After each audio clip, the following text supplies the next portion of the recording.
Greetings, salutations, everybody. Welcome to the best damn movie-related show on the planet Earth, the John Campea Show, coming to you from right here on my YouTube channel. I am, of course, your host, John Campea, and it is an awesome honor and privilege, as it is every day, to have you, our international friends, gather around as we talk about our favorite things in the world, movies and movie news, television, streaming, all sorts of good stuff. And I'm joined today by the one and the only. And, you know, he's got a new movie out called Tango Shalom. He is Robert Meyer Burnett. Robert, how you doing today, sir?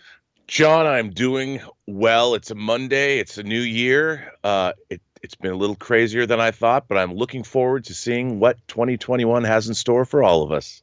And listen, speaking of things in store for all of us, we got a little bit of house cleaning to tell you about here. First of all, if you have not done so already, or if you're new around here, why don't you take a second and click on that subscribe button, become a subscriber to the YouTube channel here. It'll keep you up to date on all the things that we've got going on around here. Also, for those of you who may not know, we've been working on a documentary for over a year, and it is now done and out. It is available worldwide. It's a documentary about movie trailers, the history of movie trailers, how they came to this point, significant landmarks in the development of movie trailers, and why they're so important today, as long as some problems with movie trailers. And it is called Movie Trailers: A Love Story, and it is available now worldwide. Whatever country you live in, you can get it today at vimeo.com/on-demand/movie trailers. However, if you happen to live in the United States or in the UK, you have another option as well. You can also see it on Amazon. Simply go over to Amazon if you live in the US or the UK,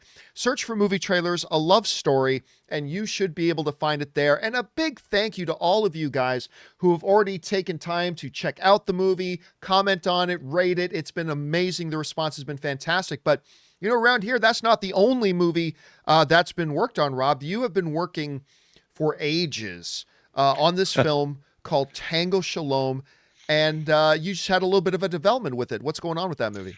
Well, we finally finished it. I dropped a trailer for the film on a new YouTube channel, Tango Shalom, the movie. Please go, like, subscribe. We'll put all the information there. And what's interesting, John, is it debuts on the 19th of this month in Jaipur, India.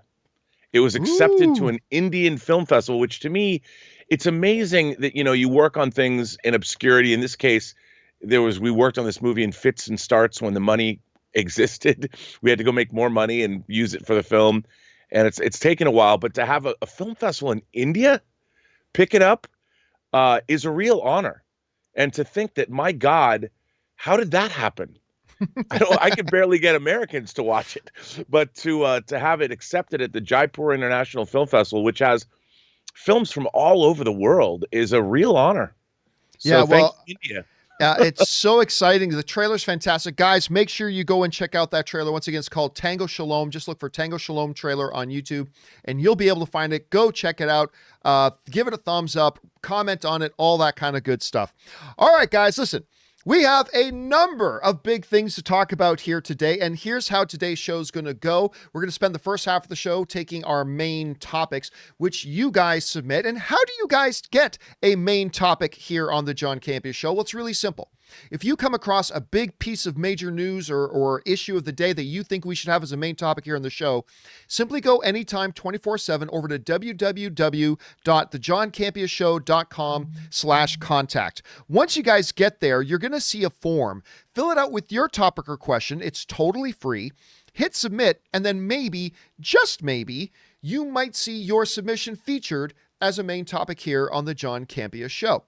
Also, then in the second half of the show, we're going to go over and take your live comments and questions. And the way, if you just got something you want to talk about, or comments you want to make, or an observation you want to make, and you want it on the show, simply use the tip link that's near the top of the description of this video. You can just click on it there, or you could enter it in manually at streamelements.com/movieblogtv/tip. You'll be getting your comment or question on the show if it's reasonable. And by the way, guys, please make sure I see a lot of tip questions come in that are labeled as anonymous. That's what happens when you forget to put in your name.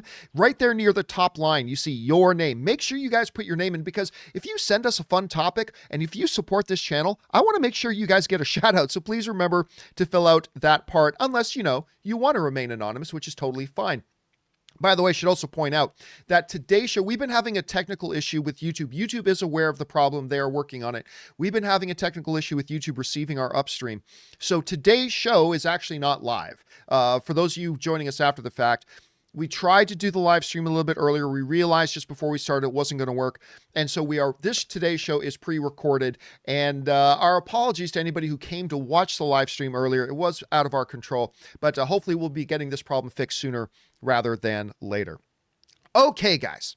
With all that down, let's get into our main topics today. And let us start with main topic number 1.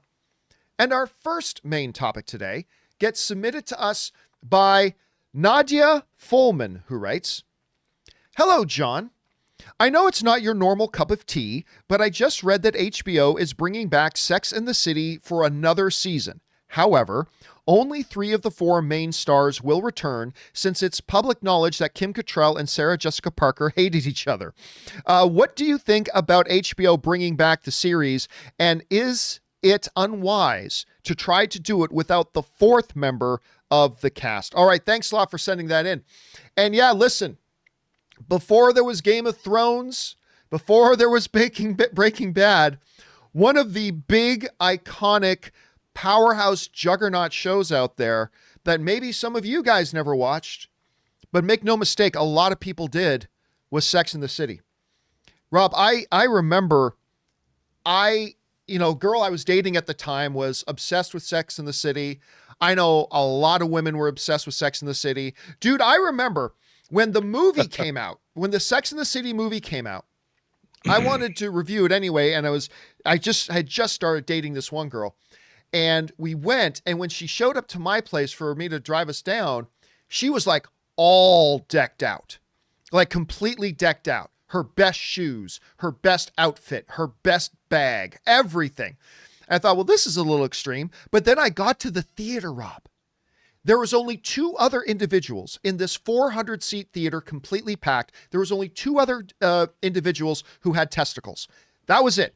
It was me and 2 other individuals that had testicles, and that was it. And all the women there, if you understand how passionate people were about this show, were completely decked out, best shoes. Like, we think us nerd guys, oh yeah, a new Star Wars movie, we'll put on our Jedi robes. And no. They did it first. They would cosplay up as their favorite Sex and the City girls and go. And it was an absolute juggernaut. Rob, I still remember girls had this thing about, what are you? Oh, I'm a Miranda. I'm a Carrie. Like, every girl had their own designation. Right? You don't see guys going, I'm an Obi-Wan. Oh, I'm a Tarkin. I'm a Jar Jar. Now, that's how successful, like, you may not have watched the show, but just because you and your friends didn't watch it, don't underestimate how huge of a pop cultural juggernaut this show was. Oh. It, of course, had its run, then did 2 movies. The first movie was actually pretty good, and I never watched the show. I thought the second movie struggled, and I think most people acknowledge that. But there's been word for a couple of years about them wanting to do a 3rd movie. That came and went because Kim Cattrall said she would absolutely refuse to do it. And now comes word that they are doing a revival at HBO Max. HBO Max is going to run a 10-episode season of it, and it's only going to be those 3 women you see in the picture. Kim Cattrall is not coming back. She's not going to do it. This comes to us from the folks over at Variety, who write, "The new chapter is titled And Just Like That, and will star Sarah Jessica Parker, Cynthia Nixon, and Kristen Davis. Kim Cattrall, who played Samantha Jones in the original series, is not returning. Parker, Nixon, and Davis will also executive produce along with Michael Patrick King.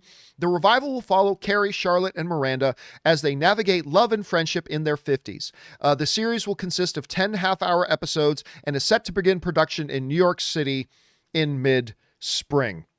This, again, I understand, is not going to be considered the biggest news in the world for a lot of regular viewers of the John Campea Show. But make no mistake about how big of news this is in the entertainment world. This is a pretty big deal. Now, normally, Rob, I don't like getting into the TMZ nonsense, but this is directly affecting this show. Kim Cattrall and Sarah Jessica Parker, there was rumors for years that they never got along, or that Kim Cattrall never got along with any of the other members of the show. And that went back and forth. And a lot of times Kim Cattrall and Sarah Jessica Parker would deny that. And then it was just a couple of years ago, Kim Cattrall's brother sadly passed away. And this big thing happened where Sarah Jessica Parker got on Kim Cattrall's social media where she posted about her brother dying and sent a kind of like, hey, we're so sorry to hear about the loss of your brother and, all that kind of stuff. To which Kim Cattrall responded publicly, F you, like don't try to capitalize on my family's tragedy to make yourself look like a media darling or whatever, make yourself look something. It's like, whoa, okay, so if there was ever any doubt about what's going on there. So the question becomes, is it a mistake for them to do this show now and attempt to do this show without the fourth member? Because, regardless of whether you think Sarah Jessica Parker was the more important person in that collection or not, it's like trying to continue to do the Beatles without one of them there. I don't know. So it is kind of weird, but you know what? I think if they tried for years to get Kim Cattrall to get back on and do it, and she just doesn't want to do it, I don't think you let the boat sink. There's still going to be a ravenous audience there. HBO clearly needs the help, and we'll talk about that in our next segment. So I think this is actually pretty interesting, and I think this is going to be a bigger hit with a lot of people than many of us think. Anyway, Rob, you hear about all this. What are your thoughts on this whole return of Sex in the City? Well, I got to tell you a story. When I saw the first Sex and the City movie, I was in Bulgaria working on this film called The Hills Run Red, and we went to a movie theater. Bulgaria had surprisingly great movie theaters, and we went with some of the crew, a lot of female crew members. And after the movie was over, the female crew members were appalled. And they're like, are American women really like this? Because they hadn't seen the show yet, and they didn't understand the materialism, the obsession with Manolo Blahnik's shoes and all this, and we were put in this weird position, like, well, some American women are like this, but it's an exaggeration, sort of. But it was really interesting to see sort of a cross-cultural examination of the Sex and the City franchise that I wasn't expecting when the movie was over. I'm like, yeah, we'll go see. It never occurred to me that people just didn't get Sex and the City or hadn't seen it yet. I figured everyone knew. But it was interesting to hear women from a different culture respond to the film and the crass consumerism and shallowness on display. But look, I liked Sex and the City. It was, after all, it was a sitcom. It was a comedy about women making their way in New York, and it's 25 years old. So what I really find interesting is that to examine fictional characters, again, to me, it's like watching Star Trek VI, The Undiscovered Country. You're watching these characters that you saw in their 30s, and now they're in their mid-50s, and they're traversing, how has the world changed? How has their lives changed? I mean, you would assume they're settled down now. They're still not women stalking for prey in New York City in the form of men in business suits with fat wallets. It's a whole different vibe. And I think it'll be really curious to see how they address these issues. I would assume that the humor is going to be different and more mature. And I'm excited, actually, because, look, I always watched Sex and the City for what it was. And I did feel that there was some insight into the female psyche in that show. And I didn't know the designer labels for men that made shoes for women. I didn't know that. And you could bust that out. And I'm like, nice Manolos, man. And somebody would say, well, those aren't Manolos, but I appreciate you noticing my shoes. I'm like, yeah, I would never have said that had I not watched Sex and the City. But look, again, great characters, great writing, could be good. And the absence of Samantha, who was my favorite character, is a bummer. But even then, if they incorporate the idea that sometimes people's friends leave, maybe she passed away in the continuity, maybe she moved away, you never know, because she did move away in the show to California for a while to live with Smith. Yeah. So I'm curious, man. I'll watch it. I wonder if they'll be really bitter and say she died by getting ripped apart by alligators on a golf course or something.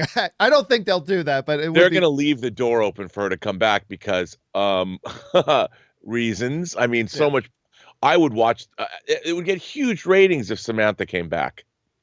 Well, we'll see. I think it's going to get huge ratings regardless. I really do. I think it will. So question is, guys, what do you think about this news? Hey, listen, like they said in the email, I know Sex and the City is not the cup of tea for a lot of people who watch the show, but you can't deny the huge pop cultural influence it had. What are your guys' thoughts? Jump down into the comment section below and let me know your thoughts. All right, guys. With that down, let's move into main topic number 2. And our second main topic today gets submitted to us by Ryan T. And Ryan T writes, "Greetings and salutations, the John Campea Show crew. Okay, we all knew that Game of Thrones was the biggest show HBO had going for it, and the final season broke all kinds of viewership records. A bunch of us thought HBO would take a hit after Thrones finished, but it felt like everything was fine. But then Variety just reported that after the finale of Game of Thrones, HBO took a major dive and lost half of their viewers and have never been able to recover. Do you think this is why Warner Brothers is desperate to push HBO Max right now?" Okay, thanks a lot for sending that in, man. And listen, this is probably in no coincidence that this is also tied into topic number one about why is HBO bringing back Sex and the City? This might have something to do with it. So this is what he's referring to in the question, okay? This comes to us from our friends over at Joe Blow, who writes, "When Game of Thrones ended, the network saw a 51% loss of its adult audience ages 18 through 49. That's their prime demographic that they're looking for. They're 18 to 49 viewers. 51% loss after the series finale aired. The series finale was watched by 12 million viewers, and the report suggests that a lot of viewers bailed on HBO after the finale came and went. HBO has lost 38% of its overall viewers when compared to 2019. The dwindling numbers for the network are likely why HBO has been promoting HBO Max more aggressively. Critically acclaimed efforts like Westworld and Watchmen do have solid fan bases, but their numbers are nowhere near the heights of Game of Thrones." Rob, this is no small thing. This is no small thing. And I have to, now Joe Blow is also getting these reports from Variety as well. This is confirmed stuff. We have all said, and I still remember back, Rob, when Game of Thrones was wrapping up and coming to its conclusion.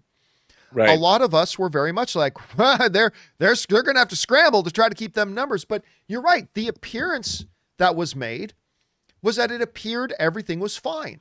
They just kept going.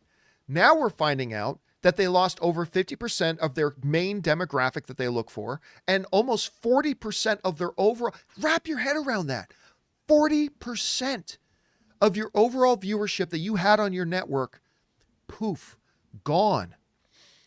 Rob, this not only to me says something about just how important Game of Thrones. We all knew Game of Thrones was important to HBO. I think even in our biggest estimations, we didn't even get big enough. I don't think we fully grasped just how important Game of Thrones was to HBO. We knew it was their crown jewel, but that important. But Rob, I think this information that we're getting from Variety is also putting into context a lot of stuff we see going on today with HBO and HBO Max. Their absolute desperation to push as many people to HBO Max as possible. The decision to take all their films in 2021 and try to put them on HBO Max. The fact that they're bringing back Sex and the City, which I still don't think is a bad idea. That's right. Bringing back Sex and the City makes sense. I get that. But it does put a lot of things in context. And even I, back then, when I said, yeah, I think HBO is going to take a hit, I never thought we'd be talking about numbers of 40% overall, 51% of your key demographic. I just didn't see that coming. And if you're HBO, who started getting comfortable over the course of 7+ years of being, hey, we got all these huge numbers, blah, blah, blah, and all of a sudden it disappeared. I'm not going to lie to you, Rob. This caught me by surprise. I was actually really kind of shocked to see these numbers. So for you, Rob, number one, how much of a surprise are these number levels to you? And how does it change, or does it change at all, your perception of the current context we see HBO Max and the moves that they're making at this point? What are your thoughts? Well, first of all, I think it shows you can look at this as an indicator of what all streaming services have to deal with, which is that water cooler shows or premiere shows that get a lot of traction. Look, they are really, really important to the success of any streamer. And I had HBO, and the only thing I ever watched on it was Game of Thrones. And when Game of Thrones was over, I didn't much care about it. I didn't become a subscriber again until Watchmen. I mean, I kept it to Watchmen, but then it went away. Now I hadn't had it until Wonder Woman 84 debuted and got HBO Max finally. And this is true of all streamers. And the thing is, you can't survive on one show. You've got to have 10 shows or 20 shows. And how do you sustain that year after year, week after week, month after month? I went backwards there, but you know what I mean? You've got to have programming that people come to again and again and again, and not just one show. And imagine in the streaming wars, you're not just competing against yourself here. Like HBO's looking for the next Game of Thrones. They're competing against all the other streamers that have the new, whether it's The Boys or The Expanse or whatever your favorite Lord of the show is Rings that you that's watch. coming up. Lord of the Rings, that's a perfect example. And think about it, John. The common model is these shows run 8-10 episodes. Well, what do you do for the rest of the year? How do you get these water cooler shows one after another? And it really shows that content, we've always said it on this show, you say it all the time, content is king.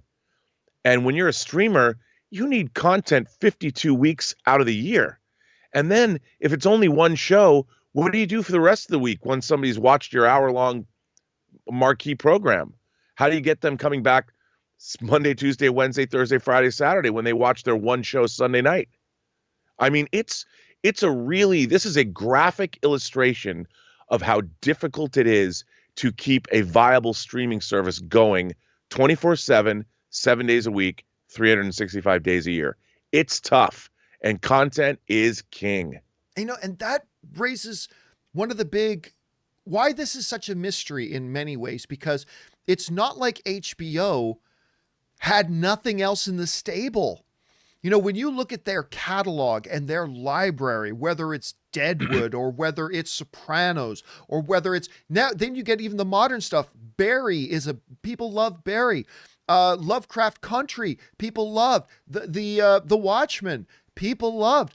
And yet, even though they have some really good quality content, they haven't been able to make up those losses they had losing Game of Thrones. And you're right, on top, like you see all these other new series coming that are already here and they're coming. It raises a big question. And will AT&T and Warner Brothers continue to try to, what's the word I'm looking for? Compensate for those losses by moving more of its movie division that way? Do they think that's going to make up for it?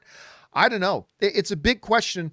Guys, the question for you is, what do you think of these numbers that we're seeing coming out of HBO, that they've actually lost that many? They have not been able to recoup them. Do you think that is a direct reason why we're seeing them implement the strategies, quote unquote strategies, with HBO Max that they're doing now? Do you think it's a separate thing altogether? What do you guys think? Jump down into the comment section below and let me know your thoughts. All right, guys. With that down, let's move on to main topic number 3.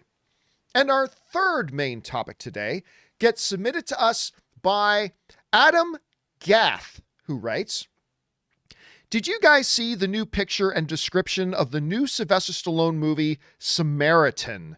You guys probably talked about it before, but I've never even heard of it, and it's now my most anticipated movie. What do you guys think?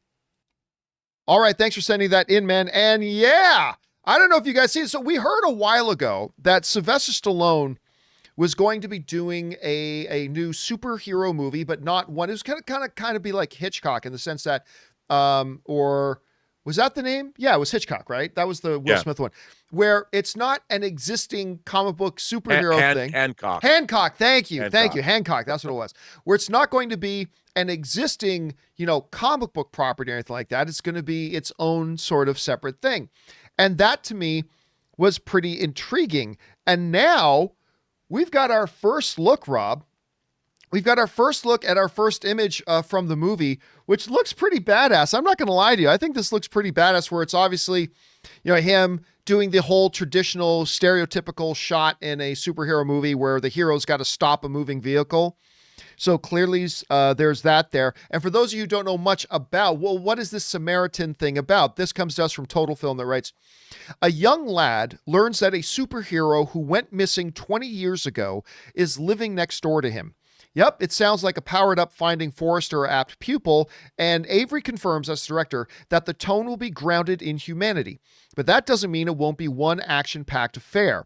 This is a big event movie, says the director. We see our heroes kicking ass, Avery confirms. We're going to see Sly do things he hasn't done in a long time, and in a really inventive way. He's 73 years old. I'm amazed by how much he actually does. I am telling you, most guys in their 20s wouldn't be able to do what Sly does in this movie. And all I can say when I hear stuff like that is, sign me up. Like, I don't care. Sylvester Stallone's action stuff, the older he gets, seems to impress me more and more. Like, even when he did The Expendables, like, I thought initially, well, that's not going to work. How believable is it going to be? But guess what? Once he started in on the action, it was completely believable. I never had a problem with it. Now he's in his 70s. Can he pull this stuff off? Well, now that it's not supposed to be just a regular guy running around, he's supposed to have superheroes. They can augment his natural abilities. And I think, first of all, the notion of a superhero went missing 20 years ago, finds out it's the guy next door, old man with the gray beard. That's interesting enough to me. Sign me up. You're adding Stallone in that, who, let's not forget, recently got an Academy Award nomination for Creed. As an actor, he got a Best Supporting Actor Academy Award. He's a really good, just, if you don't know how good of an actor Sylvester Stallone can be, go watch Copland. Just watch that and then come back and talk to me. You'll see how good of an actor he can really be. So, Rob, I'll tell you what, I look at this image, I hear about this. This looks great. This sounds great to me. What are your thoughts on the image that we saw, and what do you think about how this whole Samaritan project is sounding? Well, I've grown up since the 70s as a little kid loving Sylvester Stallone. I mean, all the way back to when he played Machine Gun Joe Viterbo in Death Race 2000, pre-Rocky. To me, he's 74 now. He turned 74 in July, last July. The guy, I mean, talk about a life well lived. You know, he's father of 3 beautiful daughters. His wife is beautiful. He just keeps making movies that everybody enjoys. And I just love the fact that he is unstoppable. And now that he's going to make a superhero movie, I'm like, bring that on, son, to channel my inner John Schnepp. I mean, come on. Who doesn't want to see that? Oh, yeah. I'll see this. And by the way, I said this maybe 5 years ago at first, when Stallone put out this image of him working out in his home gym, and he just looks inhuman. Like, he's the guy at his age still looks incredible.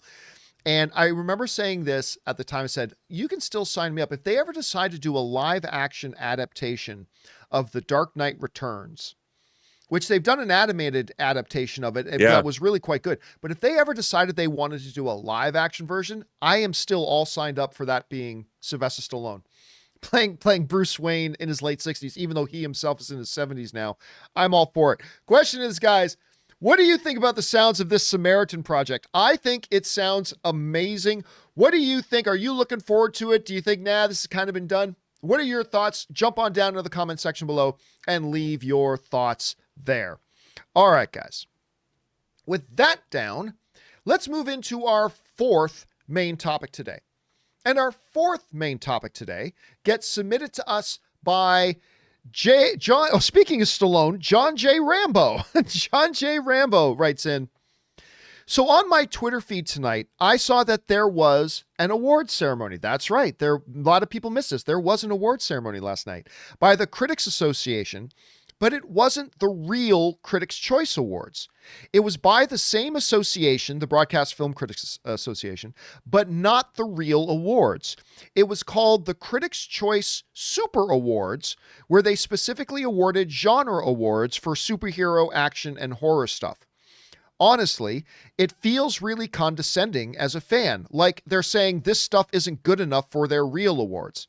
Anyway, The Boys was the big winner of the night. What did you think of it? All right, thanks a lot for sending that in, John J. And yes, many of you may have missed it, and can't blame you if you did. It kind of all of a sudden just popped up and appeared. Rob, I know tons of people in the Broadcast Film Critics Society and Association, and I had no idea this Super Awards was coming. I had no idea. And I know most of the people who are belonging to that thing. Listen, generally speaking, the broadcast, I can't remember what the actual acronym is, the Broadcast Film and Television Critics Association, they're actually one of my favorite awards. Like, that actually, to me, carries more weight. It carries certainly more weight than the Golden Globes do. But I've always kind of liked it. Now, I've been a little bit concerned about it in recent years because they seem to have been adding categories in recent years that just seem like they've only been added to try to desperately appeal to a viewing audience. Say, please come watch our shows. Look, we'll put in categories that you'll like. See? Yeah. And this is kind of the highlight of that. They specifically have these awards. For those of you who aren't really clear on what these awards are, this comes to us from the Critics' Choice Association website itself. Produced remotely following COVID safety protocols, the ceremony was hosted by writer, director, podcaster Kevin Smith and actress writer Dani Fernandez. I know Dani; she used to date Mark Fernandez. Mark Fernandez. Mark. Why am I freezing on Ellis's name? Mark Ellis. She used to date Mark Ellis. Anyway, and honored the most popular fan-obsessed genres across both television and movies, including superhero, comic, science fiction, fantasy, horror, action, and animation. The full show will be available to stream for free on the CW app and CWTV.com starting tomorrow. So this already happened. So look, let's get the one thing out of the way first. I am a little bit torn on the fact that this even exists. Because on the one hand, like you wrote in, I do find it a little condescending. It's like you have the adult table at family dinner and then you have the kiddie table at the side. And it kind of feels like they're saying, well, good for you, little genre shows, patting them on the head. Good for you. You're so big and grown up. Look, we've got your own little table over here. Because basically, in essence, is saying, you don't really belong with the big boys. You don't belong with the real stuff. So we'll create the little kiddie table for you. So that's kind of like one half of my mind. The other half of my mind kind of thinks, well, bravo for creating something to give some attention and to give some due honor to some of these programming. So I got to admit, I'm a little bit torn. On one hand, I think it's kind of a good thing. On one hand, I think it's a little condescending. So maybe, I don't know. I'll figure out how I feel about it maybe over the course of the next year. For now, let's take a little bit of a peek at what it was that won. And yes, The Boys was the big winner of the evening. It won more awards than any other movie or TV show, winning 4. And some of these are very questionable, Rob. Some of these are very, very questionable. But let's run down some of these winners, shall we? Okay. Best action movie was Da 5 Bloods. I consider Da 5 Bloods really more of a heavy drama than an... Yeah. So they just wanted to honor the 5 Bloods. Okay, fine. Best actor in an action movie, Delroy Lindo, Da 5 Bloods. Again, if you're going to call Da 5 Bloods an action film, I got no problem with Delroy Lindo winning that award. Absolutely. Best actress in an action movie, Betty Gilpin in The Hunt. I can't agree with that. That movie was bad. The performances were cardboard. I think that's what the director wanted the performances to be, so it's no knock on any of the actresses in it. But when you have Charlize Theron in Old Guard, and you make this award anyway. So again, they're just trying to spread it around. Best animated movie was Soul. Best voice actor in an animated movie, Jamie Foxx for Soul. No problem with that. Best voice actress in an animated movie, Tina Fey for Soul. Again, I got no issue with that. Best superhero movie, The Old Guard from Netflix.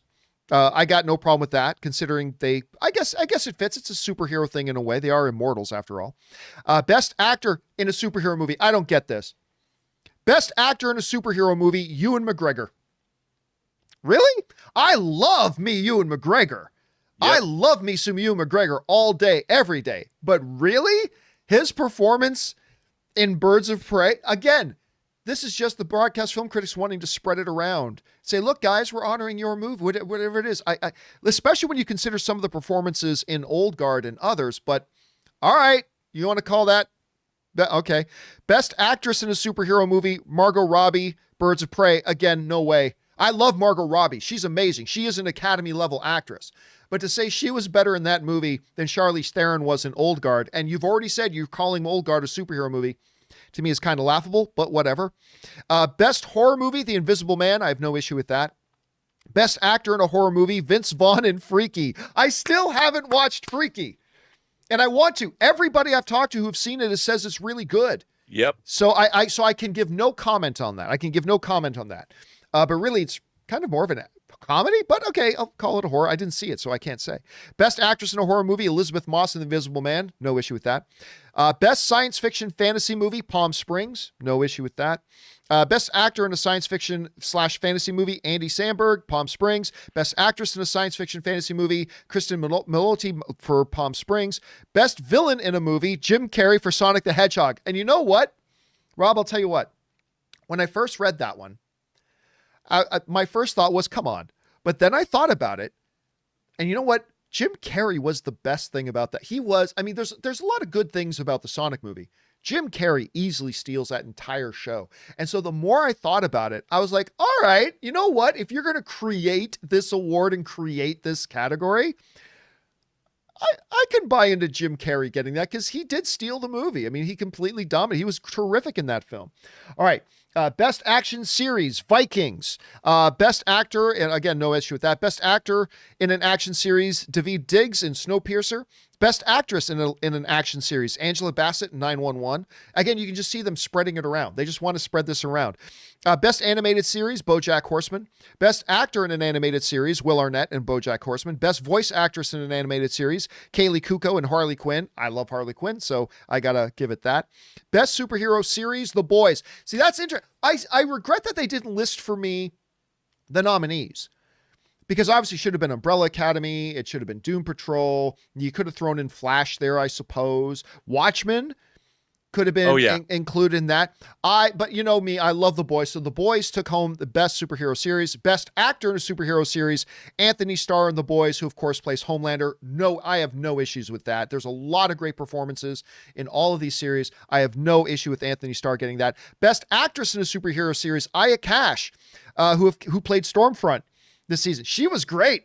I take no issue with that. Best horror series, Lovecraft Country. I don't know how many potential nominees there could have been for that, but okay, I'll give it that. I loved Lovecraft.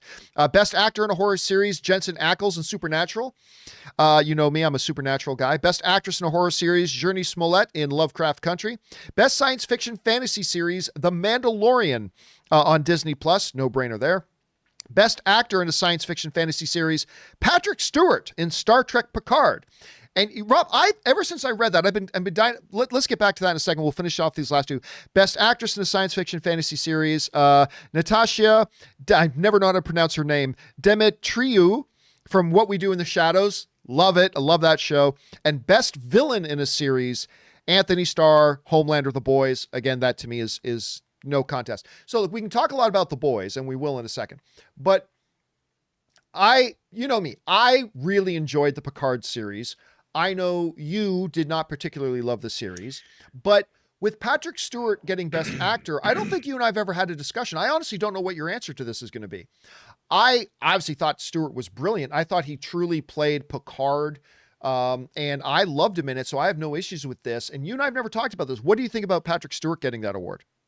Look, Patrick Stewart's a fantastic actor. I have no qualms with him. I just think that his character, the character as written in the Picard show, was not Jean-Luc Picard. Oh, I disagree. I think that they were doing something that was totally out of character for him. They were writing Logan in space. And that's what they were taking cues from that movie, and I felt that he was out of character. But that doesn't mean he wasn't good in what he was given to play, which he was. So let's talk then for a second about The Boys. I mean, I don't think we're going to see The Boys winning any Emmys. I don't think we're going to see The Boys winning any overall Film Critics Choice Awards once they get to their real, quote unquote, real show. But again, it can't be emphasized enough. I think we are living in such an age where we have Doom Patrol, we have the Umbrella Academy, and we have The Boys all on TV right now, running concurrently. It's incredible. I often go back and forth about what my favorite is. I probably more often than not land on The Boys. The Boys is just, it's great. You know what it is, Rob? It's what The Boys and what really all three of those shows, The Boys, Umbrella Academy, Doom Patrol really do.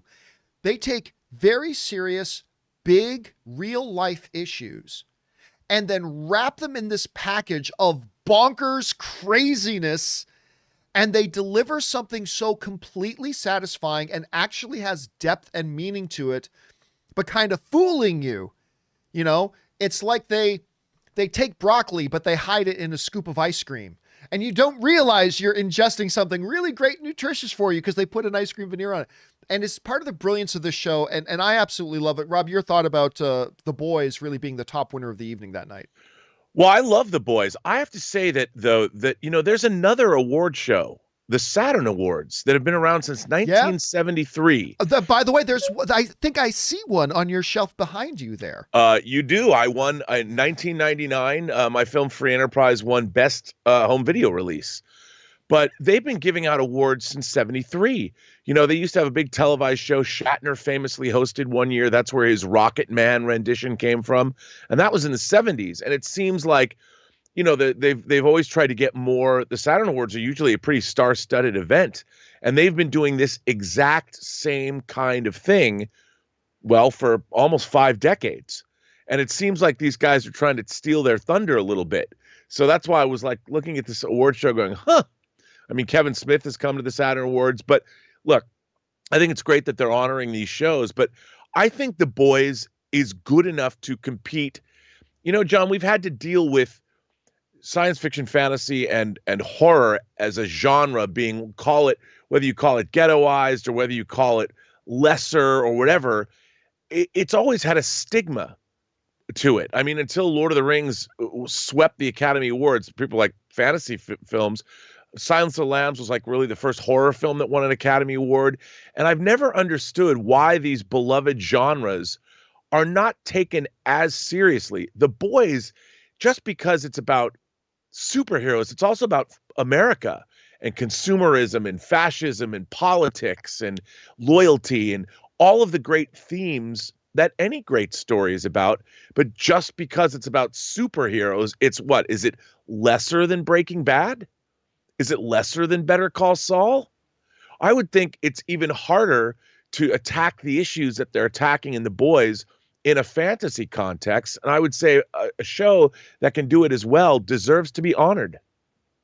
Yeah, I agree. The show is absolutely fantastic. And they do tackle these issues and all this kind of stuff. And look, we try to avoid politics here at all times, but we just saw something, whichever side of the aisle you're on, we just saw something happen in real life that very frighteningly mimics what we just saw in The Boys. There was an episode in The Boys that starts with, Homelander and Stormfront calling out certain things and blah, blah, blah. And we see this dude watching them talking about that then brings him and motivates him into violence at the beginning of that one episode of thing. And we just saw that play out in we just saw that play out. We just saw that opening of The Boys play out in real life.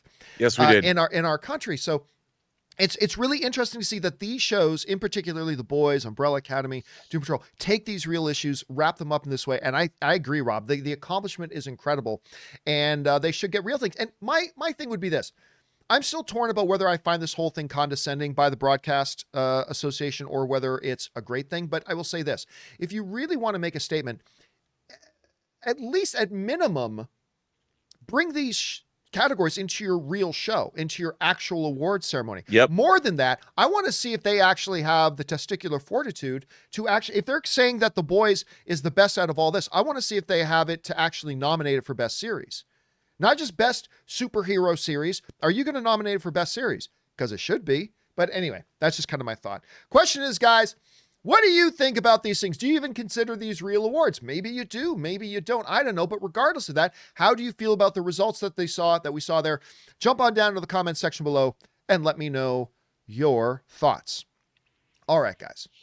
With that down, let's do one more topic. And this is really kind of an off the top, but it was big enough that I wanted to put it near the end of the show regardless. You guys know that one of the big issues surrounding Marvel and the MCU lately has been, what are they going to do with Deadpool? Well, we know they're going to do Deadpool. Is he going to be in the MCU? Is he not? Is he going to be rated R? Is he not? We started to get signals and indications that they were going to make it rated R. And that brings up the question, then will it be in the MCU or will it not? We go back a little over a year ago to Bob Iger talking about and heavily implying that, yeah, we can do R-rated material, but we're going to have to handle it in a certain way to differentiate it from this. And he really implied that they may very well keep Deadpool in his own separate universe. Again, we've always said Bob Iger can change his mind. And it looks like his mind has been changed because it's now official. Kevin Feige has confirmed that Deadpool 3 will be rated R and will indeed be in the MCU. There might be some interpretation there. We'll talk about that in a second. Let's go over and see what Kevin Feige actually said. He said the following. Speaking about Deadpool 3, he said it will be rated R, and we are working on a script right now, and Ryan, that's Ryan Reynolds, is overseeing a script right now. It will not be filming this year. Ryan is a very busy, very successful actor. We've got a number of things that we've already announced that we now have to make, but it's exciting for it to have begun. Again, a very different type of character in the MCU. And Ryan is a force of nature, which is just awesome to see him bring that character to life. All right. We always say, guys, it's not official until somebody from the studio actually says it. Well, we've now got Kevin Feige himself confirming and affirming that Deadpool 3, number one, we already knew it was happening, but it is happening, number one. It's going to be rated R, and he at least seems to imply that it's going to be in the MCU. Now, let me address this first so we can get it out of the way. There could theoretically be a way of looking at Kevin Feige's comments there and maybe saying he's just generally referencing the world of Marvel. He didn't actually come out and say specifically Deadpool 3 will be set in the MCU as an R-rated property. There could be a way of looking at that. There could be a way of looking at that. Again, though, I go back to it when we look at the specific wording. It does says, again, a very different type of character in the MCU. So I think at this point, we can interpret Kevin Feige's words as saying that it will be in the MCU. And we'll leave it up to Kevin Feige to correct that later if he so chooses. But because of the wording for now, I'll take it literally that it's saying it's in the MCU. If he needs to correct that and say, no, I just meant in Marvel, not necessarily in the MCU proper, we'll let him correct that later. For now, let's go on the assumption that he means in the MCU. Rob, this represents a change of course than what Bob Iger implied they would be doing a little over a year ago. Now, granted, you and I both said, Rob, like a year and a half ago, whatever, we both said, we don't think they actually know what they're going to do with Deadpool yet. We've been saying this for a long time, that we didn't think that they had made an actual decision yet, that they hadn't made up their final mind about what they're going to do with it. And that while I believe, listen, I'll be straight up front, I believed that they would do one of two things. That they would make him PG-13 and in the MCU. That's what, again, that's what kind of Bob Iger did. Or they'll make him R and treat him like Fox treated him. Yeah, it's sort of connected, but he's really in his own universe, really. So I thought they'd do one of those two things. But they kept their options open. Bob Iger, obviously with Alan Horn, obviously with Kevin Feige, obviously with Ryan Reynolds, have probably continued to debate and discuss the merits of how they're going to approach it. And it seems like they've got a change of heart. It seems like they've changed their mind from a year ago, which is something that can happen here. And we're seeing this. And it seems like it's going to be rated R in the MCU. Going back to Bob Iger's original concerns, I don't know how they're going to navigate this. And now, first, for me as a fan, I love it. I can't wait to see Deadpool doing his thing and, flipping off and cussing out Spider-Man or whoever it is. He's going to talk about, certain maybe sexual improprieties on behalf of Tony Stark. And I don't know what he's going to do. But it is going to be problematic about how do you tell audiences that and parents that, yeah, this Deadpool character that we've got in this larger team-up movie that is PG and PG-13. And then 6 months later, we're putting out a standalone Deadpool movie, and little Bobby sees, oh, that's Deadpool from the Avengers movie I just saw. And now he wants to go talking about that, and they're talking about ass to mouth, and they're talking about everything else that I'm sure Deadpool is probably going to incorporate into it. That's going to be an interesting way to see how they navigate that. Maybe that's something that Ryan Reynolds is working on right now. So I'll tell you what, Rob, we always knew this was a possibility, but I'll be honest, I'm a bit surprised by this. I thought they would go in another direction. I don't know how they're going to manage this, but obviously Kevin Feige is a forward thinker. He doesn't just announce things and think, I'll figure it out later. They've clearly got a philosophy and a strategy for how to do this. Now we just got to see how it turns out. Rob, let me ask you. Number one, do you think this is the right decision for them to be R and in the MCU? Could this lay out a blueprint for future MCU things? A lot of people wondering, is Blade going to be rated R? Does this open a door? Does Deadpool being rated R open a door for a Ghost Rider, a revitalized, rebooted Ghost Rider rated R to come into it? How will they make these things intermingle, yet show a clear distinction line so it doesn't confuse parents or families, who Bob Iger is very concerned about? But what are your thoughts on this in general? What do you think? Well, I mean, there's a lot to say about this, and there's a lot I don't know. But look, I like the idea. I think now that they're embracing the idea of the multiverse over at the MCU, anything's possible. And, you know, maybe Deadpool gets pulled out of one. I mean, John, the idea of the jokes that could be made going from the X-Men universe into the MCU universe that Deadpool can make, the possibilities of that are endless. And I just think it's, I just am thinking about the idea, what Ryan Reynolds would possibly say makes me just chuckle. And the fact that he looks around, one, there's no mutants yet. And two, like, nobody knows who the X-Men are. And he looks around like, who are these chumps? Captain America? Are you kidding me? What is this? The Hulk? Who are these people? You know, I mean, it could be really very funny. And I think that it's a good idea. Look, how they're going to caress it all into with families and the rest of the MCU, I don't know. But you know what? The world understands. The audience of Deadpool is the audience for the MCU. They get it. They understand. And, you know, Deadpool didn't make $750 million twice times two for nothing. And I think they can now understand that the audience for Deadpool and the audience for the MCU, they'll get it. They'll come along with us on this journey. So I'm excited. I think they're embracing what they should have embraced from the beginning. I think they're loosening up a little bit. WandaVision, it's going to be really interesting to see. You know, I don't know if you read that article about WandaVision, but they said that even in the WandaVision show, there are commercials, TV commercials. Oh, I hadn't heard that. No. I don't know if they're in universe or how they're going to do it, but the commercials are about like Hydra. And I'm like, I'm so in. I'm so in about this. So I think the Marvel Cinematic Universe is like, look, man, we already proved ourselves with the Infinity Saga, 23 movies, average box office $1 billion a piece. So it's this new out of the box thinking where anything goes. And that's what's going to make the Marvel Cinematic Universe viable moving into the next decade. So I can't wait. I think they're going to, I can only imagine the jokes. And don't you think every Marvel Universe star would clamor to do a little bit in Deadpool? Just because I'm sure Ryan Reynolds is friends with everybody. I'm sure he could just call up and go, hey, would you come in and do this? I'm sure they'd be like, yes, Ryan. Yes, I would. I can't even imagine what it's going to be like. It's going to be hilarious. Here's the potential problem, though. You bring up a very valid fact when you say that people who are into Deadpool and who are Deadpool's audiences, they're going to get it. They're going to understand this is going to be a problem. I don't think those are the people Bob Iger was ever worried about.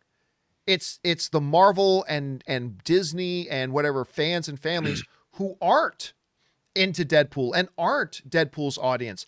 Those are the ones that I think not Feige, but Iger was at least worried about. They're the ones that are going to be the potential problem. Obviously, people like you and me who are totally into Deadpool and the way he is portrayed by Ryan Reynolds will get it. To us, it's not a problem. But I don't know, maybe to Jesse and Barbara, who've got 2 little kids and they sit down and watch Marvel movies with them.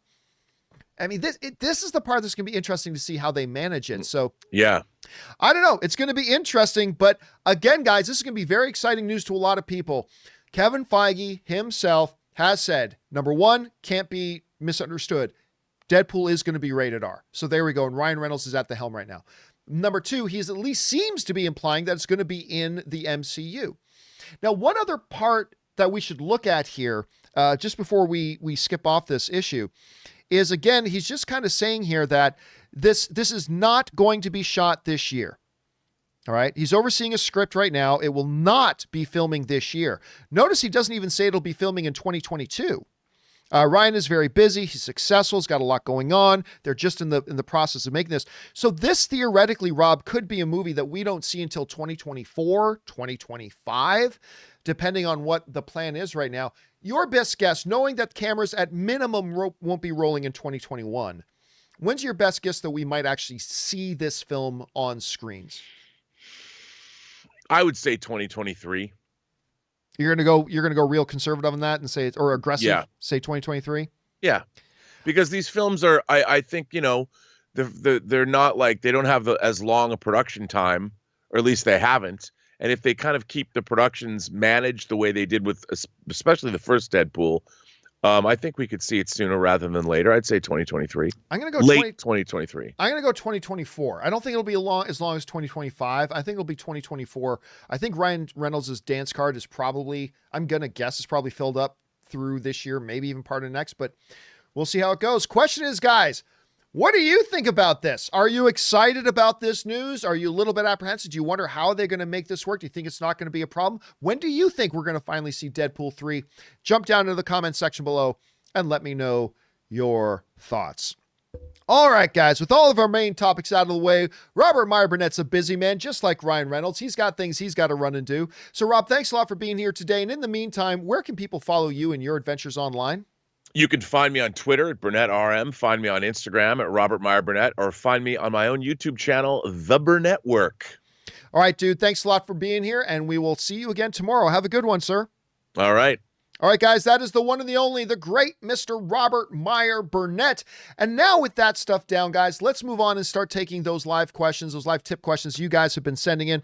Once again, if you want to know how to do that and see your comment, question, or, observation, whatever on the show, simply use the tip link down in the description of the video, or you can enter it in manually at streamelements.com/movieblogtv/tip. Once again, getting your comment or question on the show if it's reasonable. And of course, you're supporting the channel at the same time, and all of us involved here with the show. Thank you guys so much for that support. All right, let's get on over and start taking those questions, shall we? And we're going to start off here with Salvation, who writes, "Hey, John, hope you are well. I am doing well, thanks. Here is something to think about for fun regarding Flash and other universes with us discussing older Batman, etc. Imagine in another universe, Lucy Lawless cameo as an older Wonder Woman. I, too, was disappointed with Wonder Woman 84. I could take or leave it. To me, X-actor or X-actress in X role, I don't really care, just as long as you put in a good thing. It would have to be far outside of the what they're doing, because what is old Wonder Woman? I mean, for all we know she's minimum a couple of 100 years old. She could be thousands of years old at this point. So how far into the future would you have to go to say Wonder Woman has aged from, say, Gal Gadot's age to Lucy Lawless's age? And I love Lucy Lawless. By the way, everybody thinks of Xena. I think of her in Spartacus. Lucy Lawless in Spartacus is the balls, man. She's great in that. Anyway, that would be it. And yeah, I think a lot of us were disappointed in Wonder Woman 84, but a lot of people really liked it. Which is great. All right, let's move on here. Next one up comes to us from Preston the Kryptonian, who writes, "Hey, John, my friend had an idea for the next Black Panther, not T'Challa. It should be Dave Chappelle. The Wakandans will ask, why should we answer to you? And he will answer, 'cause I'm rich, bitch,' which is typical Dave Chappelle thing. But listen, let's not forget, Dave Chappelle is actually not a bad actor.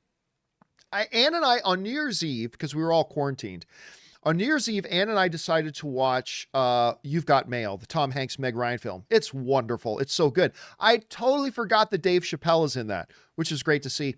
But also, you go back to like A Star Is Born with Bradley Cooper, right? He's really quite good. He didn't have a huge role, but for what he was on screen, he was really quite good. So let's not forget Chappelle himself actually has some pretty decent little natural acting chops too. All right, Mischievous Gremlin writes, "Hey, John,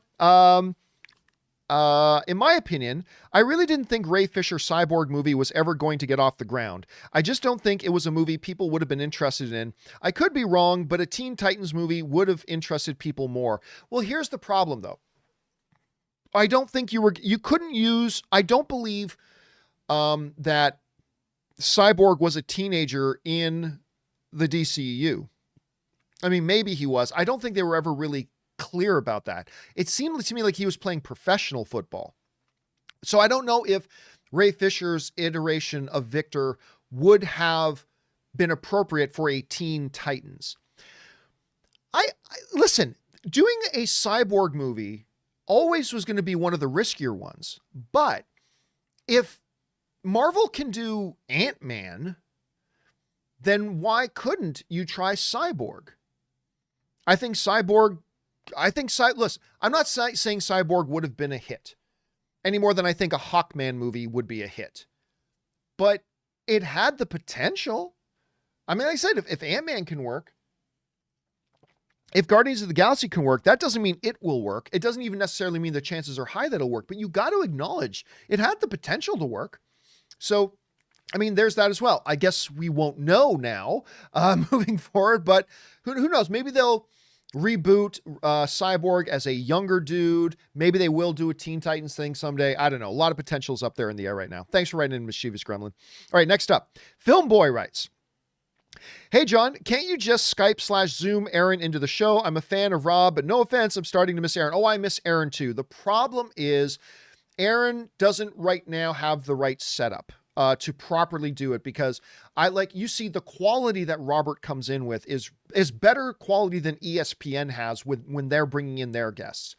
I want the quality to be of a certain standard because I believe the people who watch my show deserve that, to have the best possible thing we can do. I need an opportunity to be able to get over to Erin's, really evaluate her situation, get her the equipment she needs to do a really good, proper stream. Because without that level of quality, I don't want to peddle off a lower quality viewing experience to my audience. We will get this worked out. We will. Because I'm missing Aaron too, believe me, but we will get this worked out. All right, next up. A-Train A writes, "John, I don't know why you're surprised that Dune isn't on people's anticipated list. I really think you have to give your Batman Beyond speech to yourself in that nobody knows or cares about Dune. The book is not Harry Potter famous. The movie wasn't big either. Also, the trailer honestly horrible, because if you're not a Dune fan and have no idea about the lore, which is 99% of the average person, then you have no idea what the hell is going on. I'm not saying it won't do well, but I don't see why people care." Well, I mean, there's a couple of things to that. Number one, I think people in the know. Like, I don't suddenly expect my cousin up in Canada who doesn't know anything about Dune to have Dune on their most anticipated movie list, right? I do expect, and I generally find my more cinephile friends do have Dune very, very high up, because beyond just the source material, which people who are really plugged into the geek sphere know, people really plugged in the geek sphere know Dune. On top of that, when you're a cinephile and you understand all the things, you look at the producers of Dune, you look at the actors plugged into Dune, this Dune movie, and most importantly, if you're a cinephile, you know the director who is doing Dune. That's the most important piece. And so, no, I'm not at least in the least surprised that a lot of just average moviegoers don't have Dune very high up on their list right now. Hell, even I said on this show, the Dune trailer is great for people who know Dune. It wasn't a great trailer for people who know nothing about Dune. But that's fine, because it's still so freaking far away that they'll have times to put out other trailers. So that's fine. Where I get a little bit more surprised is a lot of people I do know who are the more plugged in cinephiles, really understand geek culture. They do have Dune ranked up much higher. I don't expect that from the average film fan right now, but I do expect it from them. I'm just kind of surprised that some people who are in these circles don't have it ranked higher, because you should know. If you are plugged into these circles, you should know how good the source material is. You should know how impressive, because it's not just famous names. These are top-notch actors in Dune. These are some of the world's best actors in Dune right now. And you should know that maybe the most talented director currently working right this second in Denis Villeneuve. I mean, that's up for debate, of course, but he is one of the best in the world right now. And if you understand that and you know that stuff, then you will have it higher on your list. But again, for average film fans, absolutely. I don't expect average film fans to be all that, have it high on their radar right now. But those plugged in, I do. And most of them are, but some aren't. So that's kind of the surprise for me. All right, next up. Chris Hunt writes, Hey, John and Rob, who's not here right now. Binging the events or bringing the events of the other day into movie realm without getting all political. That looked like the first scene from Argo. Holy it did. To me, it looked more like the opening. If you guys go back to that episode of The Boys, it's scary. Because The Boys, what did you have in that opening scene of that one episode? You have Highlander and now I forget the name of Aya's character. Stormwatch? I can't even remember the name of the character now. Anyway, you have them spouting off all this fake propaganda, blah, blah, blah, blah. And what happened? They had the viewer who was watching all of that and buying into it and getting incited to going and doing violence and then killing somebody. And then we saw that play out in real life, right? It was, I mean, it is what it is. And it was shocking to see, but it is crazy when you go back and watch that episode of The Boys again, that's basically, we just saw real life imitate art. It was kind of scary. Anyway, next up, CJ Adams writes, what would you say to a Vader show that gives minimal, well, everybody knows what I don't think they should do a Vader show. I've been asked that 1,000 times, just so you know, but let's finish with your thing. That gives minimal insight into Vader, but is mainly focused on the Jedi he hunts after three, but before 4. This would be an easy way to use new characters, give them an episode or two and some powerful fight scenes. I don't think that's what makes a good show. I think that makes great YouTube videos. I don't think that makes a great show. A great show is character centric. A great show is about narrative. And when you build in some good action with it, then you got something. But the action should never be the main course. That shouldn't be the singular draw. I mean, quite frankly, really, if you look at Mandalorian, which is great, the action isn't the action scenes in Mandalorian aren't the greatest. They have a couple of marquee moments like Boba Fett going to town on fools, and they have some good action, but it's not like we were just watching John Wick. Other than that Boba Fett episode, that was pretty much John Wick in Star Wars. But I think when you're just going to, wouldn't it be cool to see Vader hunting and killing these Jedis? Well, yeah, but that's a YouTube video. It's not a series. At least that's my take on it. That's my take. I think you'd find, CJ, that a lot of people would probably share your opinion on that. But until I see a really good, compelling, narrative-driven, character-driven idea for a Vader show, I'm perfectly good. We've gotten a lot of Vader. We've had tons of Vader. Vader's the greatest cinematic villain of all time, in my opinion, but I don't think we need a Vader show. But that's just me. That's just me. And maybe my mind could be changed. All right. Holid Love writes, was Wonder Woman actually flying like Superman, or was she propelling herself forward with the lasso by Snicker, grabbing lightning, Snicker, and falling with style, as Woody would say about Buzz Lightyear? I've been asked that several times in the last couple of weeks. To me, the movie clearly implied she was flying. Clearly. Falling with style means you're doing this, but doing so in style. Not necessarily this, but this in style. The lightning thing, I'll write off because somebody wrote in, her dad is Zeus. And if Zeus can hold thunderbolts, why can't his daughter lasso something around thunderbolts, lightning bolts? All right, I'll give you that. That's a good explanation that I bought into. I buy into that. So I'm willing to let the lightning bolt and slinging her lasso around it and going across. I'm willing to let that one go because that's a good explanation that people gave.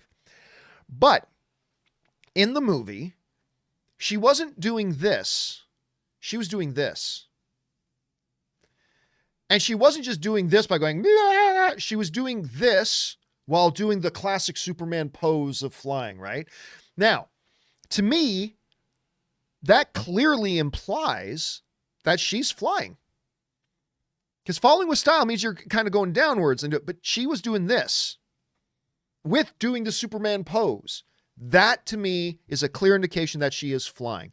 Now, maybe, and by the way, I think I heard Patty Jenkins confirm it. I think I could be wrong about that. I need to go double check, but I believe I was reading an interview with her and So no, now she flies. Oh, so it's confirmed. But anyway, even without that, I thought the movie clearly implied she was flying. Now, maybe they'll recant that. Maybe they'll say that wasn't the case. Fine. But if you just watch the movie and you got nothing else but the movie, she is clearly doing this, not falling, and she's doing the whole flying pose. And yes, she was also lassoing lightning and hurling herself forward and all that kind of stuff, but seemed pretty clear to me, Maybe they'll walk that back. We'll have to wait and see. Anyway, it's a good question, Holland. Next up, we've got Emery, who writes, love the show. Thank you so much, Emery.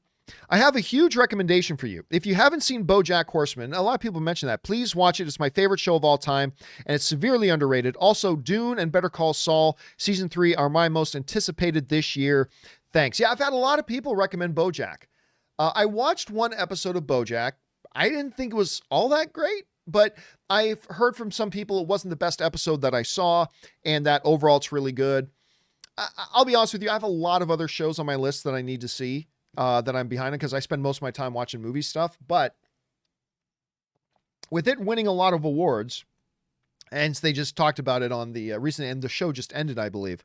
It's probably one I'll have to check out at some point. Thank you. And listen, Dune is my number one most anticipated of the year as well. As far as on TV, again, it's Falcon and Winter Soldier is probably the thing I'm looking forward to the most. Until they announce the Sons of Anarchy revival, that's one I'm looking forward to the most. All right, next up. Miguel Zayn writes, hey, John, now that you've intrigued me on who this mysterious Star Wars writer is, I just want to ask, not about Rogue Squadron, could you see Tarantino directing an episode of Mando? Maybe season 4? Maybe Rodriguez could persuade him since they're buddies. Just one episode, John, just one. Well, Rodriguez has no influence over Mandalorian. He's going to be working as a producer on something else. Or was it Mandalorian? Anyway, it's not going to be his choice. It's going to be Favreau's choice. I don't see Tarantino doing that. I don't see Tarantino coming in to do an episode of a Star Wars show. Not that I wouldn't be intrigued to see it. I certainly wouldn't want him writing one. I think if he's going to come in and direct like a Jon Favreau written episode, I'd be down for that, but I just don't see Tarantino wanting to do it. It'd be awesome because him and Robert Rodriguez are buddies, but they're very, very different people and they're very different directors.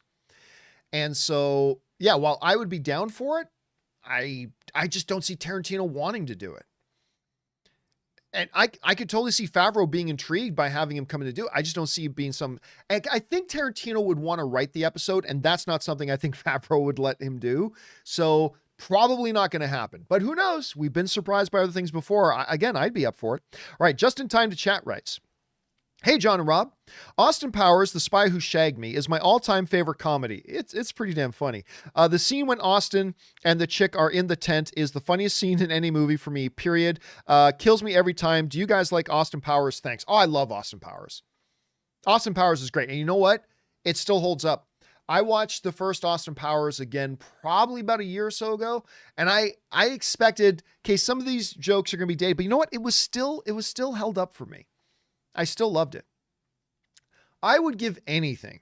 Well, not anything, but there's not a lot I wouldn't give, to have Michael Myers come back and do another Austin Powers movie. I mean, I just want him to come back, period. Good Canadian kid, but what I wouldn't give for him to come back and do an Austin Powers movie.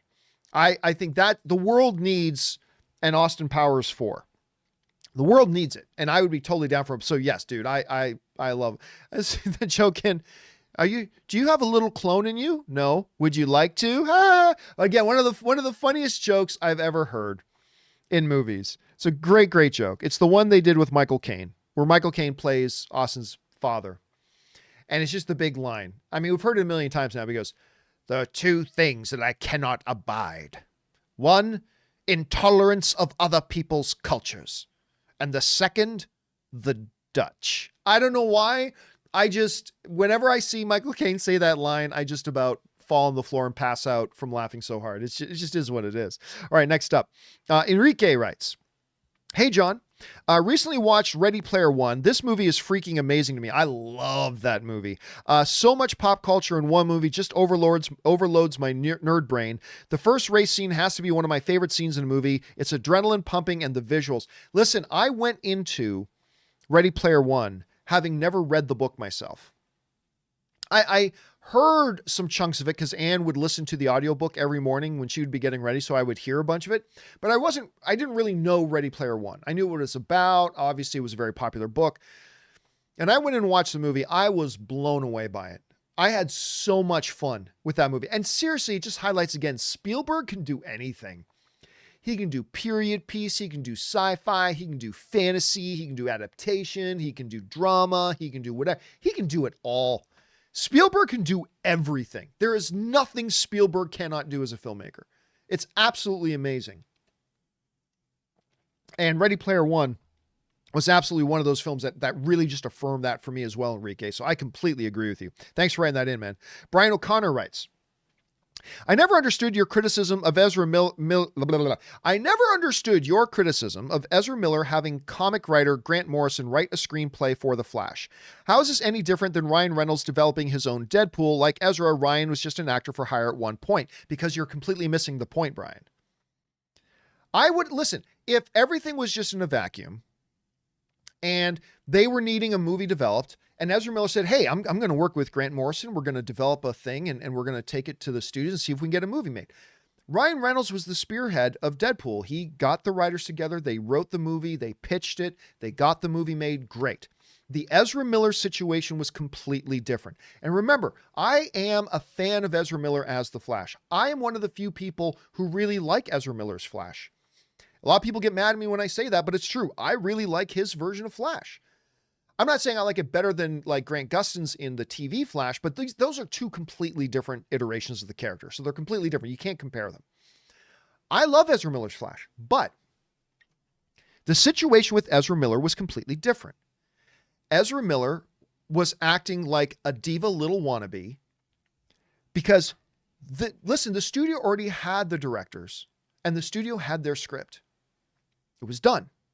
It was set. The directors knew which way they wanted to go. They're the directors. That's their job. They had the script they wanted. Everything was set. What Ezra Miller did was undermine the directors and undermine the project by saying, I don't want it to be like this. I'm an actor. I'm important. And tried to undermine these two really good directors who were working together on it. I said, I want you to do my movie. Do mine. Do mine, not this one. I like this one more. And as a result, the director said, bye. We're not going to work with this dude. Bye. We're out. We're out. And ultimately, they didn't end up using his script. They ultimately didn't end up using his script anyway. That's the problem I have. I have no problem. It's like, hey, I hear Warner Brothers wants to do Flash movie and I'm playing Flash. Well, I've got an idea and I'll work with this movie and we'll take it to Warner Bros. And say, hey, if you're thinking about doing one, here's an idea. I would have had no problem with that. That's not the problem. The problem is they had their directors, and Ezra Miller going, I'm more important because I'm a famous actor, so I'm important. I want to do my movie. And undermined the directors that were there and try to get his own frickin' way because he didn't like something that was in it. That to me, honestly, if I was a director, I would never work with him. As a fan, I look forward to watching him play Flash. If I was a director, I would never work with Ezra Miller after that stunt. Because what's ever to tell me or guarantee to me, you're not going to throw me under the bus next. But yeah, again, Brian, they were you're misunderstanding what it is I found was the offense. The offense wasn't, hey, just as an actor, I think I have an idea and I'm going to work with a writer and we're going to get a script. There's nothing wrong with that. What is wrong with that is you had the movie set up. You had directors in place. They had already gone through several sets of directors. They had it in place. They had their script. And Ezra Miller going, I don't like it. I want mine. And, threw other people under the bus. That to me, I didn't like. I didn't like that at all. And yet I still, as a fan, I'm looking forward to seeing him play Flash. But that to me was a little diva. Was a little diva-ish of him. And that's the part to me that I find really unattractive. You know what I mean? Anyway, that's just me. All right. Brian O'Connor also writes, I rewatched Man of Steel and Batman versus Superman. I feel like Diane Lane is underappreciated as Martha Kent. Oh, her and Pa Kent are great. They're both great. Like, I think Pa and Ma Kent were wonderful in that. And then, of course, they just did another movie together, too. Anyway, Diane Lane is underappreciated as Martha Kent. We don't talk about her enough. Diane and Henry's chemistry is amazing. These films made me realize the importance of Ma and Pa Kent to the life and character of Cal. Hey, listen, that's just one of the things that made me love Man of Steel the way that I do. You guys know me. Man of Steel is the most underappreciated comic book film of all time. I think it's one of the best comic book films of all time. Everybody disagrees with me. That's perfectly fine. And again, when you carry that into then Batman versus Superman, yeah, Diane Lane is great in that too. She's great in that. I think she's fantastic. I think the chemistry she has with Henry Cavill was fantastic. And, you know, the chemistry she and Kevin Costner had was fabulous.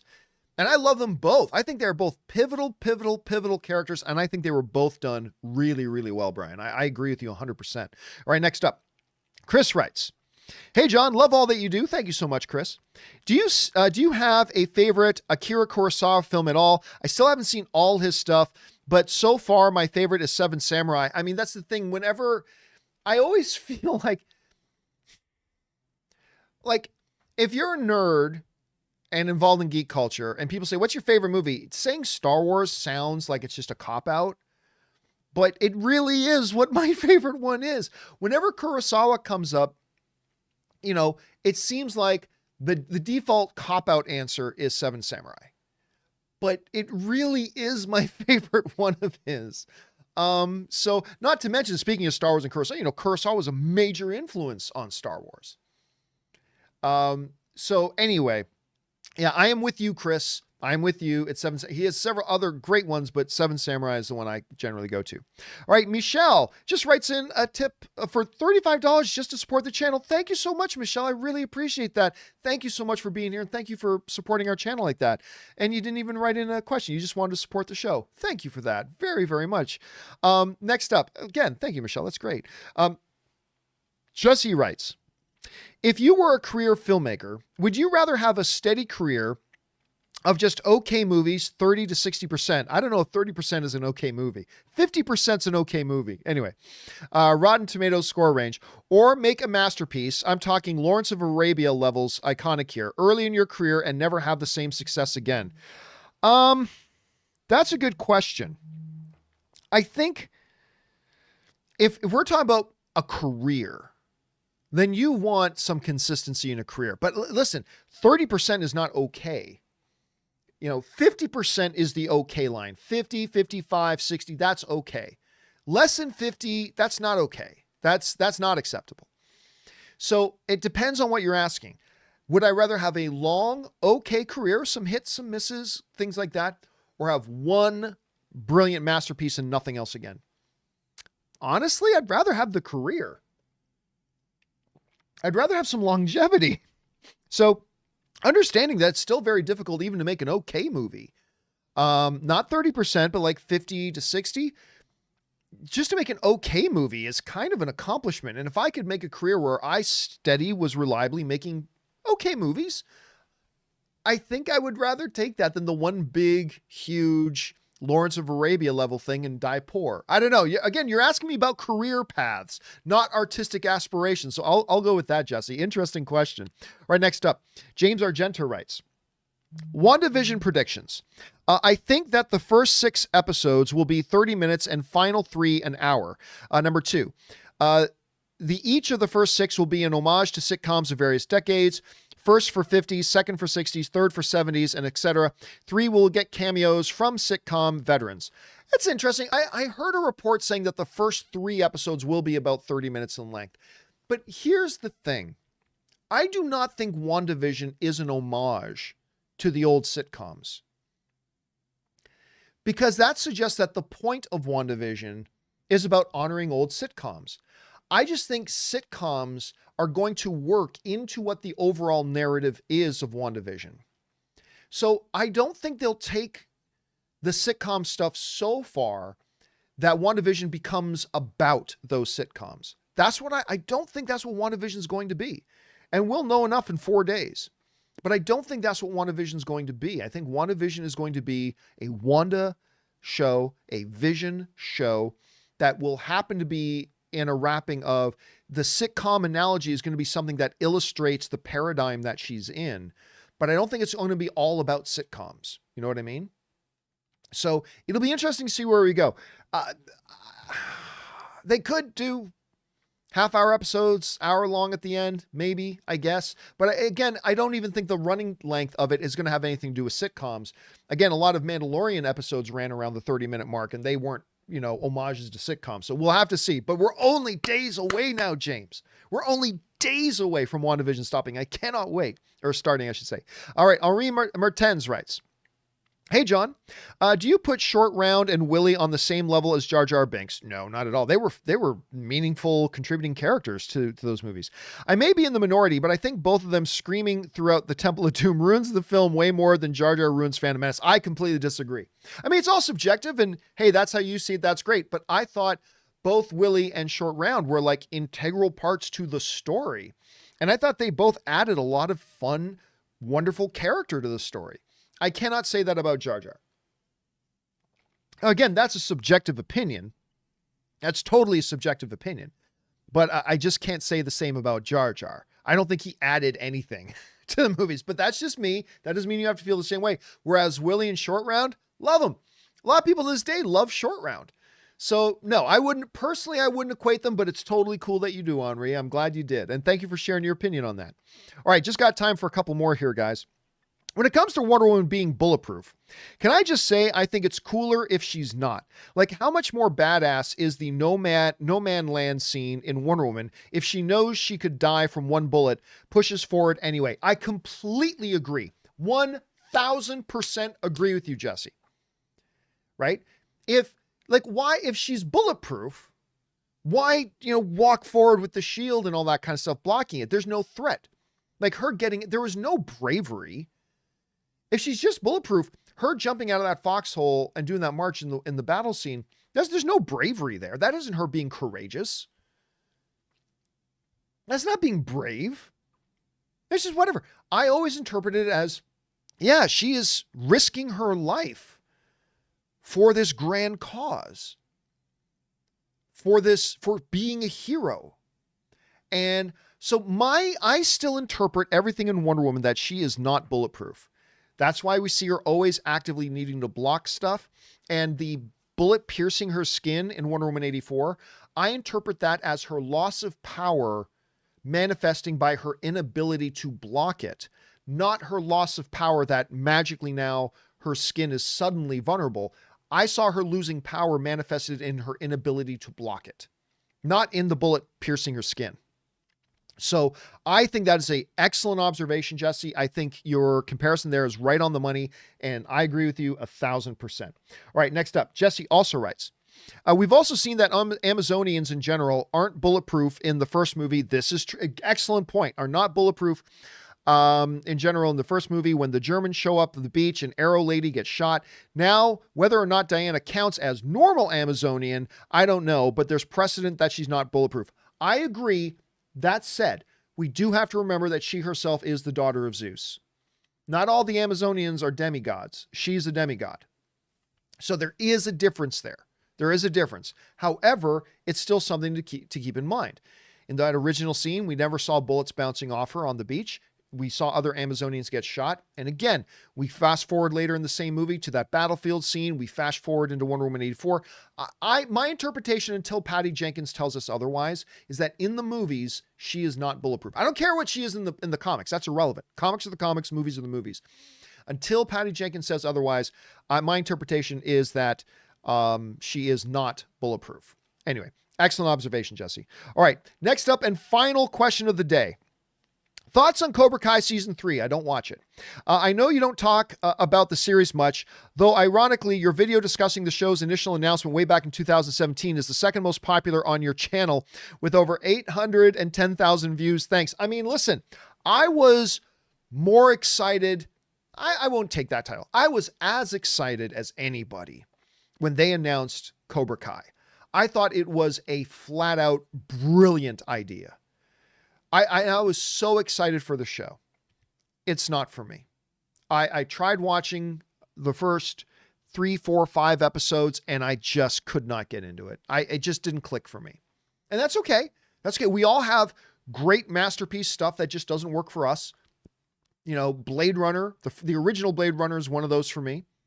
And Cobra Kai is just one of those for me. Just didn't work for me. Now, my wife loves it. My wife, when season 3 dropped, man, she binged that shit immediately. She loves Cobra Kai. Our friend Kaori loves Cobra Kai.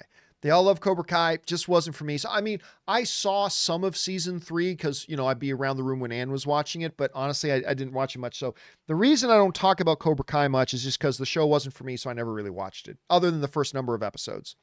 And I know a lot of people love it, and that's awesome. I'm not saying this show sucks. I'm just saying it didn't click for me. That's all. And I wish I could say that it did, but it didn't. All right, guys, listen.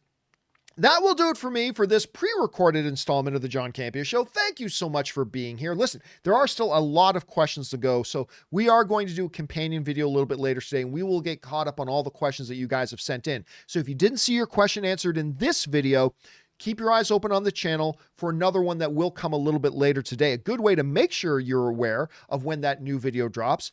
Go ahead and click on that subscribe button. Again, become a subscriber to the YouTube channel. Click the notification bell. It'll keep you up to date with a lot of kind of stuff. And again, we will get that companion video up a little bit later today. But since today's show is pre-recorded, I just wanted to, cut it just a little bit shorter than normal. Anyway, guys, thank you so much for being here today. Thank you to Robert Meyer Burnett for bringing his greatness to the show. And a special thank you to all of you guys who sent in those live comments and questions. Number one, because you gave us great fun things to talk about. But number two, because you supported this channel while you did it. And all of us here, thank you very, very much for that.